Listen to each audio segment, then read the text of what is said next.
my question to you before we introduce our next panel would be, why does voting matter to you, to your family? I know with some of the discussions that we had in preparing for this, your oldest child is in a position where it's going to be her first time to vote. So, kind of talk about that a little bit, Krista. So we talked a little bit about this before we got started, but for us and my family, voting is just at the core of our democracy. It's our legacy to vote.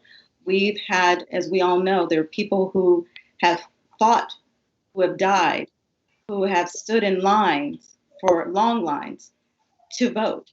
And so it's not only about me, but it's about honoring the past, honoring that legacy, and then paying that forward to my children. And so we have a daughter who is a young adult, and this is her first election. This is the first time she will be able to vote. Now she is familiar and she has seen this voting process, but this is really an important time for her.